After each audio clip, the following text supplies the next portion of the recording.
بكم في برنامج العالم، ما تنسوش تعملوا اشتراك ولايك وتفعلوا الجرس ليصلكم كل الجديد. فيديو النهارده عن احمد ديودار. يعني احمد ديودار ده شخص كاره وحاقد جدا جدا وغلاوي جدا تجاه النادي الاهلي. شخص بيعمل تعصب وفتنه في الرياضه المصريه وبيطلع في البرامج عادي جدا وبيعمل تعصب وفتنه غريبه. هو بيطلع في برامج وبيعمل تعصب وفتنه في الرياضه المصريه. بيحب يسير الجدل. احمد ديودار ده بيحب يسير الجدل، بيعمل كل الكلام كله منتهى تعصب فتنه. احمد ديودار طبعا بيحب الترند واللقطه، يعني بيحب الترند واللقطه جامد جدا يعني. فطبعا احمد ديودار طبعا هو بيقول كلام بشع عن النادي، كان غير محترم عن النادي الاهلي، كلامه بينم عن التعصب فتنه. طبعا هو بيقول كلام كله كذب وافتراءات عن النادي الاهلي، بيقول كلام اصلا مش موجود على ارض الواقع، بيقول حاجه اصلا من وحي خياله.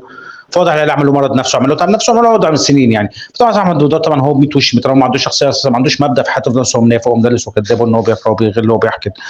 والشر ما يبطل النادي الاهلي عمل مشكله وعمل عقده من سنين لان هو بيقرا وبيغل تجاه نادي الاهلي. طبعا فيديو كوم بجد يعني حاجه في منتهى الكذب وحاجه غير محترمه وحاجه في منتهى التعصب.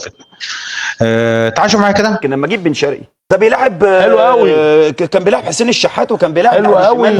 حلو. مين؟ طاهر محمد طاهر. تمام. لو وشه ومش عارف يا كابتن، هو بن شرقي مش هيلعب في النادي انا الاهلي، معاك، مش هيلعب في النادي الاهلي. يعني ده ايه الكذب والحقد والغل ده؟ يعني انا مش عارف. احمد ديودار بيقول حاجه اصلا مش موجوده.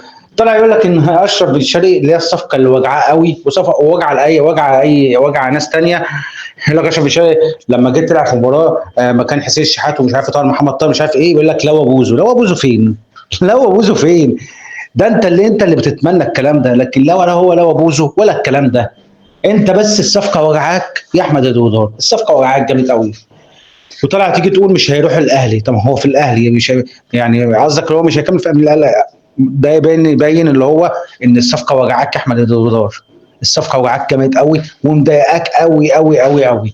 فطبعا احمد ديودار انتبه، انا قلت لكم ده بيحب الترند واللقطه يعني.